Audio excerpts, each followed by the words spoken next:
Iyo ang Panginoon. Ang paanyaya ng bumibigapal, dapat silang manalangin lagi at huwag manghinawa at inalintulad ng Jesus sa isang talinhaga ng isang balot at ng isang masamang hukom. Yung bago na humingi ng katarungan sa isang hukom na hindi naniniwala sa Diyos at walang kinikilala sino man. So bahagi yun. Pero ano yung pinamanik rito? Kasi araw-araw ay pinupuntahan siya ng balo para maibigay ang hinihingi ng katarungan.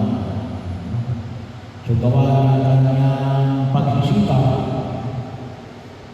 pagpupumili, o yung kanyang papalagiang pagpunta sa hukom para maibigay ang kanyang hinihinging katarungan, ay pinagbigyan siya ng hukom.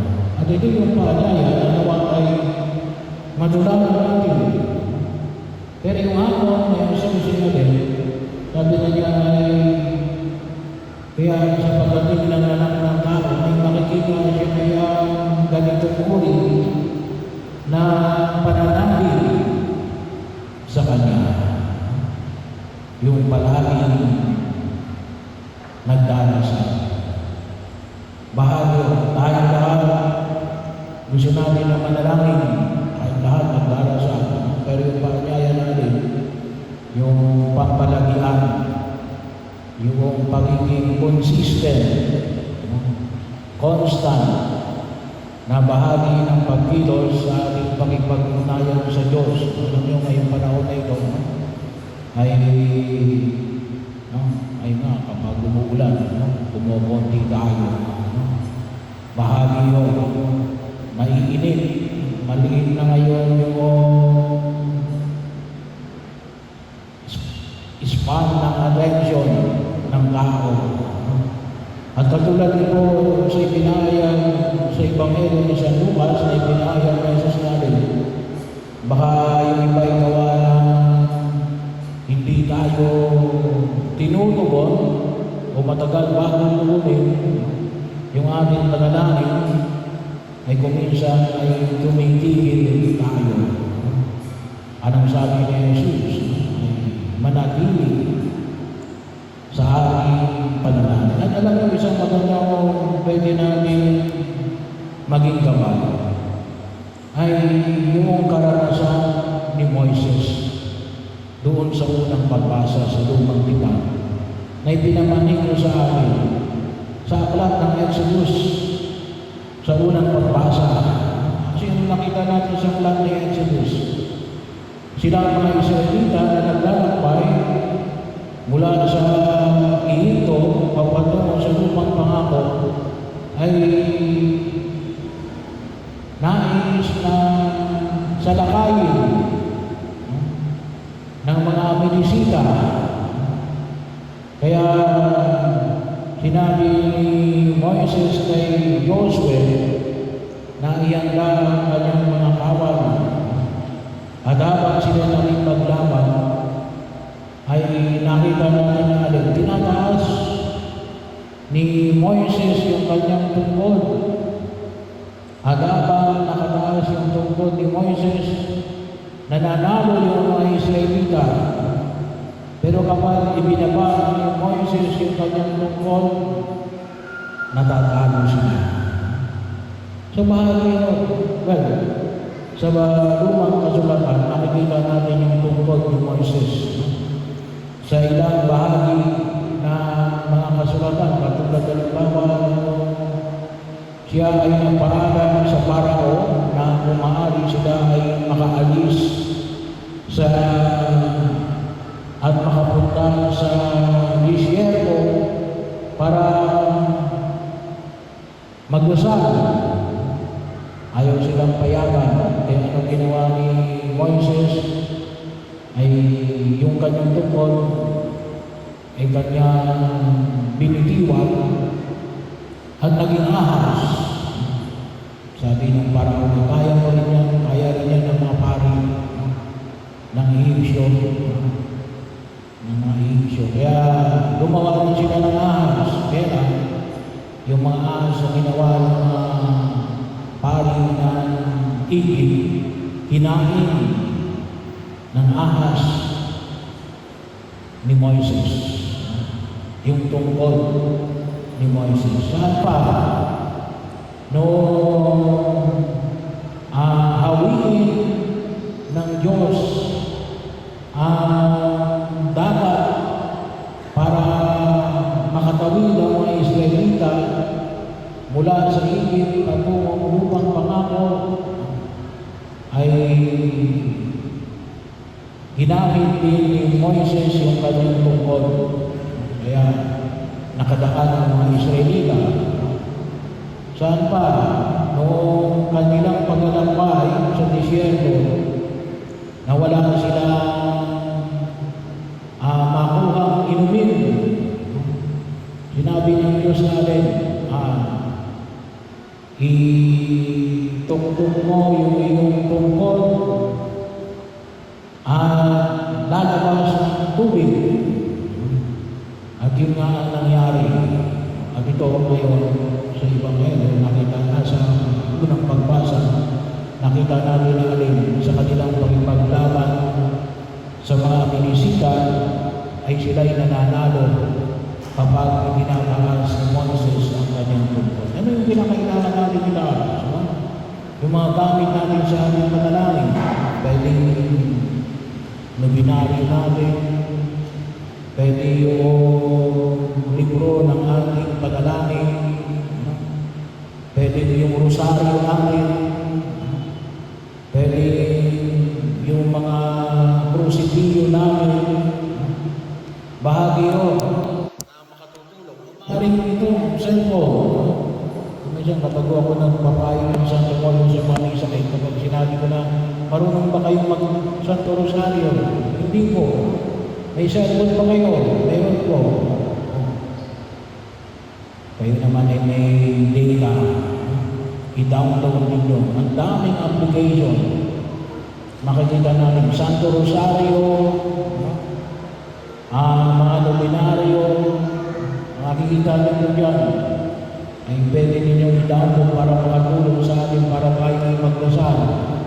Pag ninilay, kahit na yung mga daily readings natin sa banal na misa na andyan din. Kahit na yung mga pari kasi may tinatawag na breviaryo o divine office, makakapal na libro yun. 3 volumes. Ay ngayon wala na kayo nakikita. Hawak mo ngayon yung cellphone, nandito na lahat. Nasa loob ng cellphone, may application na divine office o breviaryo.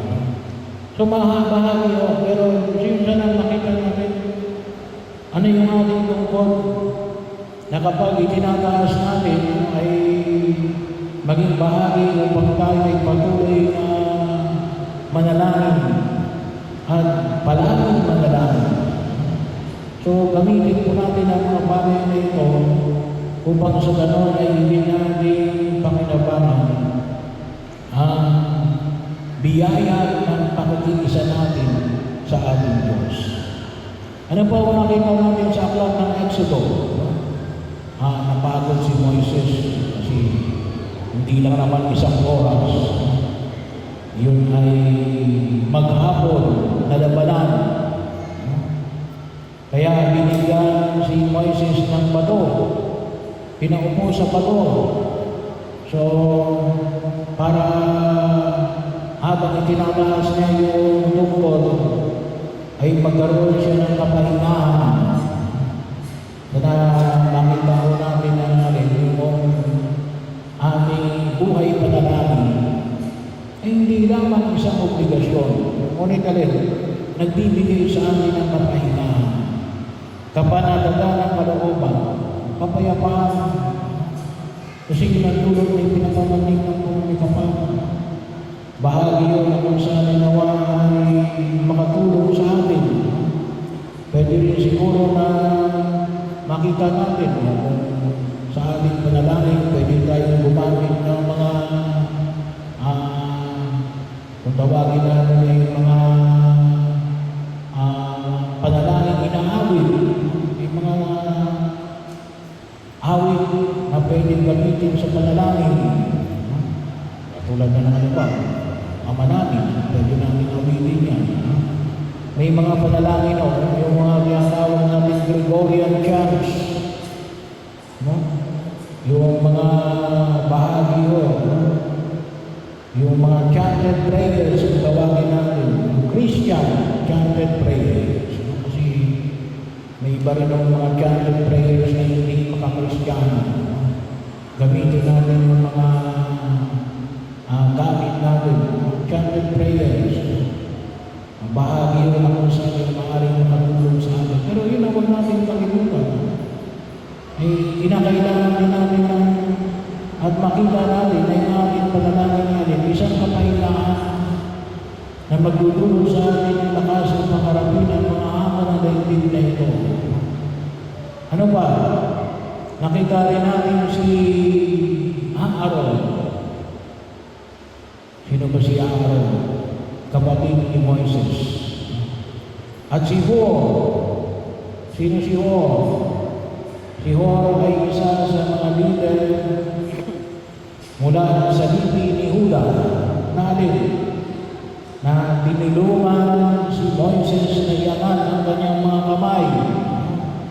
Kasi nakapangangalay. Kahit na yun ay tungkod lang. Nakapangangalay yun. Bahagi yun. So tinulungan ni Aaron at ni Hur si Moises na itaas ang kanyang kamay. So mahalaga rin yung mga tao na nasa paligid natin na sumusuporta sa atin. People support. Bahagi yun. Hindi lang technical support. Kinakailangan natin ng mga tao. Ano sabi nga natin ay magbigay ng lakas sa atin. Moral support. Physical support. Financial support. Kaya isama natin sa ating mga panalangin yung mga tao. Sabi natin ngayon, galit na galit tayo sa mga magnanakaw. Minumura natin. Huwag mo nang murahin yung mga yung suportahan natin yung mga tao naglalakad ng mga mabubuting pagkilos. Sana po ay masabihan natin sila, mapasalamatan natin yung mga tao. Sabi nga ay lumalaban ang takas. Yung mga may habitahin na para sa ikabubutin ng lipunang ginagalawa natin. Kaakibat na rin sa ating mga panalangin. Sabi nga natin ngayon yung mga kapatid namin, mga misyonero at misyonera, mga pari, mga pata, pumasok sa buhay ng sagrado, mga madre, mga brothers, o kahit na po yung mga daiko, mga binata, may mga dalaga po tayo mga misyonero. May mga mag-asawa rin o, may mga misyonero at misyonera. Kung mayroon kayong kilala, ay ipahayag ninyo natin, ikinagdadasal ninyo sila, at tayo ay nagpapasalamat sa kanilang pag-aandog ng sarili. So mahalaga kayo yun. Ngayon, tanging ko nito ay pagdaigdigang araw ng misyon. Next Sunday ay Field Mission Sunday. So mga naman yung mga Pilipinong misyonero na nagmi-mission sa iba't ibang bahagi ng daigdig. Pari, madre, binata, dalaga, o kung tawagan po natin ay may asawa, ay sana po ay isama natin sa ating panalangin. Ay isama rin po pala natin sa ating panalangin si Bishop Leo Eldrona, yung ating Bishop Emeritus, na nag-birthday kahapon. Isama na rin natin sa ating panalangin si Mother Juvenal Antonio Leonardo. Ngayon yung kamatayan niya. Isama rin natin sa ating panalangin. So bahagyo, pinakailangan natin sa pormahan ng mga itinuturing natin na alin ay maliwanag na kumikilos, no? Lalo na yung mga nagdaan sa amin para o may sa pagkumpara natin yung ating mga tungkulin. So ito mga tatlong ito, bahagyo, mga kinakailangan natin ng ating mga katulad ni Moises ng tungkol sa panalangin. Yung bago na pwede natin pagpahingahan. Ang mga taong sumusuporta upang higit na may isang katuparan na itong panalangin na ito ay higit na magkaroon ng kaganapan upang ang bayan ng Diyos, ang mga Israelita, tayo bilang bayan ng Diyos, ang bayan ng Diyos, ay magtagumpay laban sa anumang uri ng kasamaan. At nawa, sa pamagitan ng mga ito, ay magkaroon ng kasagutan sa katanungan ng Jesus na sa pagdating ng anak ng tao sa daigdig na ito ay may makikita siya mga tao na